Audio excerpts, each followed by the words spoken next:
What's up, guys? This is my schizophrenia video, like I promised. I want to call it Living and Recovering from Schizophrenia. So, I wish I could talk a lot about things that will improve my life instead of having to talk about such a depressing issue, which is schizophrenia. But, like I said, I will have taken my meds. I took them about 15 minutes ago. It doesn't take more than 45 minutes. But I took them this morning as well, and so it's still in my blood. It's lithium is what I take, and it's in my blood. It's a metal, and it kind of weighs me down. As you can see, my facial features are a little bit weighed down, a little bit from the medications, and a little bit calmer, which is not a big deal, really. Um, so as you can see, my pauses are a little bit uninfiltrated with a racing thought. And this is just the medication and how the medication works. But schizophrenia itself can still be witnessed. I don't want to say that I need more medication, but it can still be witnessed, and I can give an example of how because I know exactly how it works. I don't want to cause myself to have to take more medication, but for example, when someone is suffering with schizophrenia, what happens is they cannot decipher the difference between things. Like so. I just said with. And so, with schizophrenia, does that mean that schizophrenia is in me? Or does that mean it's with me? Does that mean that the medication is taking over? And see, that's an example. If the medication is taking over, does that mean that the medication is with the schizophrenia or the medication is with me, which schizophrenia is no longer with? Let's say now schizophrenia is in me, so the medication is in me, so the medication is fixing what is in me. Now, that's a little bit of an example of what I can do with the thoughts of schizophrenia. Now, I have to by being OCD as well, which is just a little bit of something I wanted to touch on because OCD is okay. I just said that I wasn't actually diagnosed. Well, maybe a little bit when I was a lot younger, but you can recover from OCD because if you have a problem, which is like what I had, which is washing my hands too much. I had some problems with my skin because I washed my hands too much. And so how did I recover from OCD? I just stopped washing my hands so much. And it's pretty much mental because it's a mental disorder. So I mean you can solve it mentally. And so let's go back to schizophrenia. That's supposed to be a heavy mental disorder where you hear voices and have racing thoughts. Well, I can still have those thoughts just like I did, and they're not necessarily racing when I'm on medication. And when I'm off medication, they're a little bit quicker, but it's no issue because the racing part is not really the problem. Most people say racing thoughts like you're gonna hit the doctors like X marks the spot because they have that. That's kind of how they run. But you're also gonna say maybe that you might also say, or schizophrenic might also say that he hears voices. And so it's like, what kind of voices? Well, for me, basically, is like, what kind of voices do I hear? Is like ideas that come in verbal thoughts. That's how it started. It started with ideas that were being verbalized. And I think the body or the mind or the brain, as both being in one, if anything, in a medical medis sorry guys, that's just an issue that I've been taking a hold of. I should start going to the gym, but anyway, let me get back. That's a little bit of ADHD. You'll see a little bit of something here and there, but schizophrenia is what this video is called, and recovering from it is what I'm going to focus on. So medically, the brain is what I was saying. I wish I could stop the video and go back and play it, but I mean, I kind of got off track.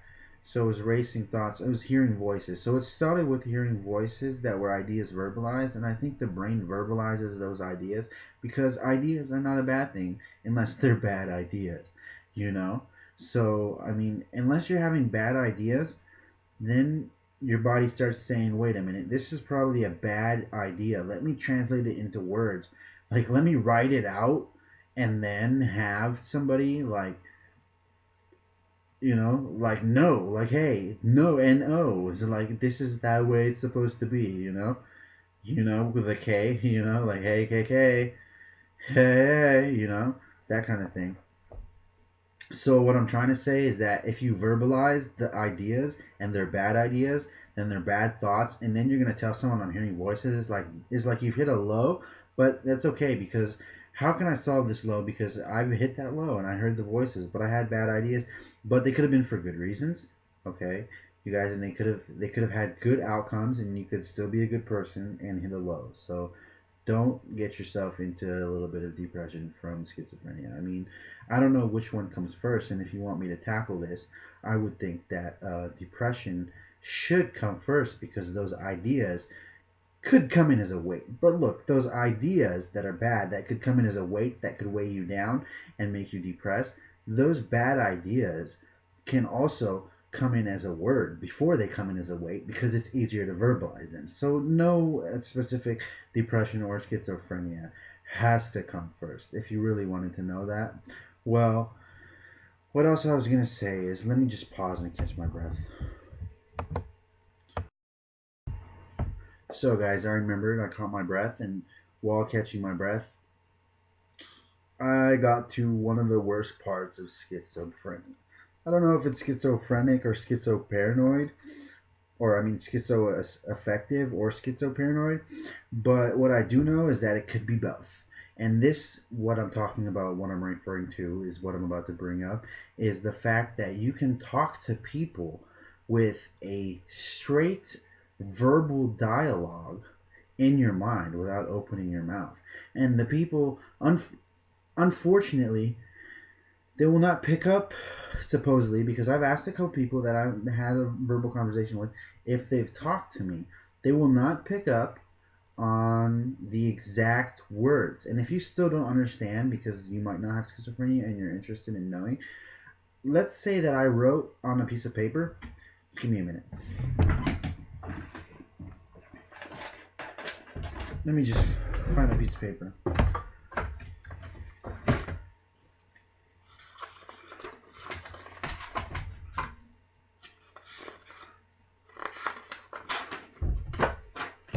I'm going to write my dialogue.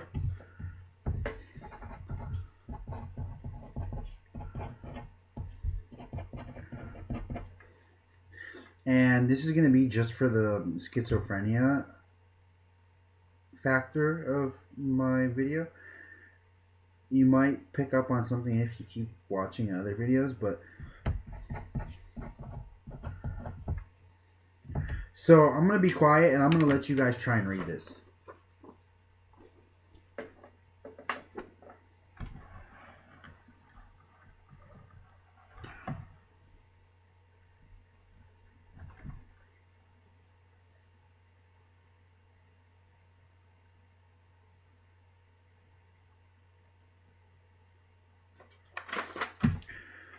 So that's kind of like, like that's the dialogue that was in my head that you guys probably would not hear if I hadn't written out.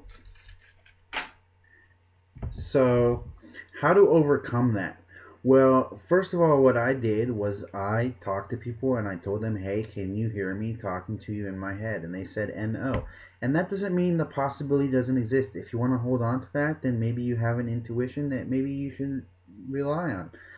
But if you don't want to hold on to that and you just want to get rid of it, then you should maybe. Well, what else I did was I talked to a friend, and you know what he said? He said that there's a reason for everything, or that's what she had told me. One friend of mine, a very important friend of mine, and what another friend told me that sometimes coincidences happen that are like absurd, and so I mean I'm still under the effect of my medication, and through this video, let me get back. Some coincidences happen that are absurd, and that could be because of something like a verbal dialogue, like what I just said. Like, no, don't do that. What I had written out, I didn't say it in my head, what I had written out. Well, I'll say it in my head silently right now.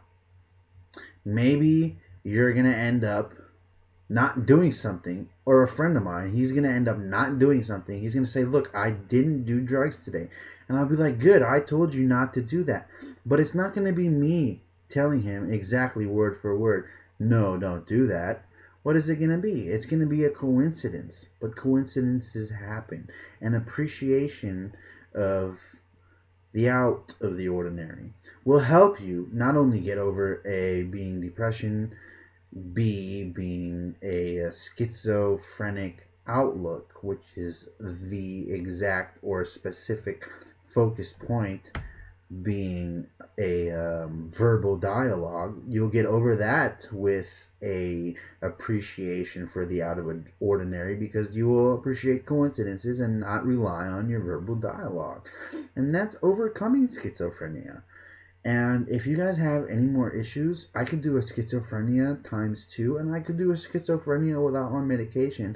If there's any doctors here saying that there's an issue with me, because I also have bipolar. I've been diagnosed with bipolar, and let me just touch on that because someone might be interested. And I'll put all these headlines in my video title.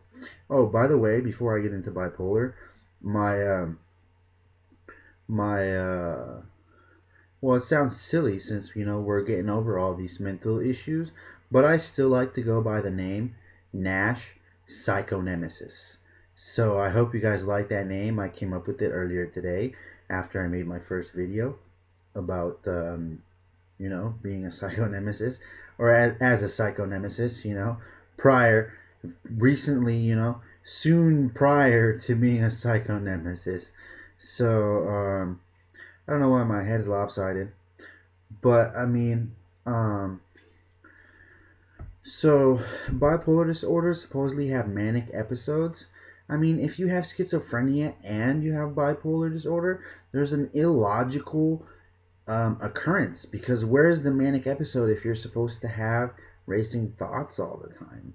Sorry, doctors, that doesn't make any sense. You can't diagnose somebody with both, because if they have racing thoughts as schizophrenic, they're constantly in a manic episode, because being manic means being hyperactive, and so schizophrenia is therefore canceled out because you're in a manic episode all the time. But wait a minute, no, schizophrenia is still there, but bipolar doesn't exist. Sorry, correction, bipolar wouldn't exist.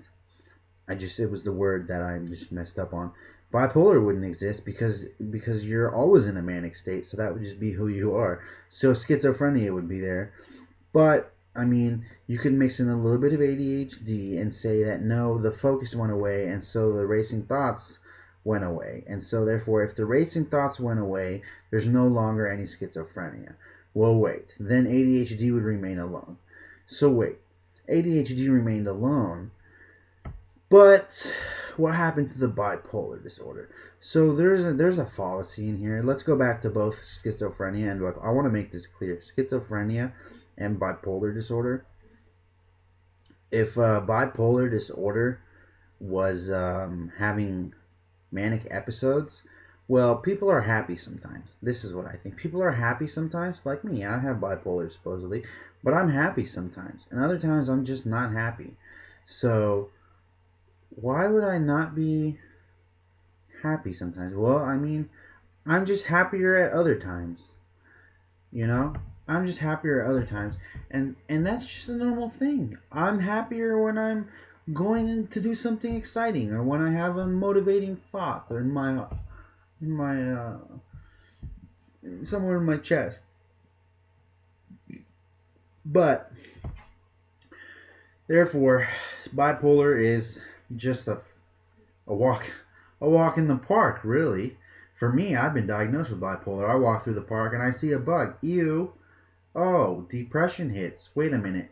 Wait a minute. I look at the swing set, or the slide. I was gonna say the slide. I look at the slide. Hey, wait a minute. I'm happy when I look at the slide. Is that a manic episode? Sorry, guys. Bipolar, no bueno, amigo. Schizophrenia overcame with a little bit of thinking outside the box, not hating on yourself for being verbal, and appreciating coincidences so you don't have to rely on being verbal. In ADHD, it's not an issue that belongs to any specific diagnosed patient or client of the medical world that's only trying to take money from people's pockets. They're giving them medicine, and medicine, it doesn't do much. And let me tell you guys something about medicine. Every medicine has a tolerance built to it. Every medicine, whether it's Zyprexa or, Zyprexa will make you fat. You're just getting fatter. You don't necessarily build a, well, you do build a tolerance, and I'm speaking from experience. But I mean, even a tolerance means something like this. Like, this is a pen. If I use my pen every day, I can still write good thoughts, because writing and doing and thinking good thoughts is a good thing. But if my pen was doing something, if my pen was doing something, this is a very big analogy. My body is doing good things with, let me hold this pen. With this pen, I'm doing good things with this pen. That's great. I can write everywhere. I can throw the pen. I no longer need the pen. And I don't have to write everywhere. But here's the thing. Every morning, people drink coffee. And every day, coffee gives them about the same amount of energy. Sorry, guys. So, coffee gives you about the same amount of energy every day, but since you're taking a medication or a drug, the body rejects it slowly and it no longer takes its effect. Why? Because it's a bad thing.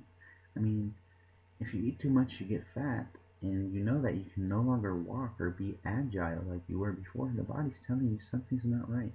Just like when you take a medication and something's not right, because the effects of the medication supposedly build up a tolerance. That's what happens with all medications. So you end up having to take more and more, and the issue here is the body is so-called rejection is tolerance. That's why drugs are bad and medication is no good, because if it was good, it would give you the same effect all the time, just like a so-called cup of coffee does. But hey guys, even the coffee people know they need more coffee every day. They know that. They know that. But keeping a balance in the coffee world is like keeping a balance without coffee, because I can not drink coffee and I will still know in my heart or wherever, I could know in my pen that I need more energy, and I could do many things to get that. I could write more, I could play more, I could do more, but I just have to know. And that's in the first place, is knowing. Once you know something, what comes next belongs to what comes before.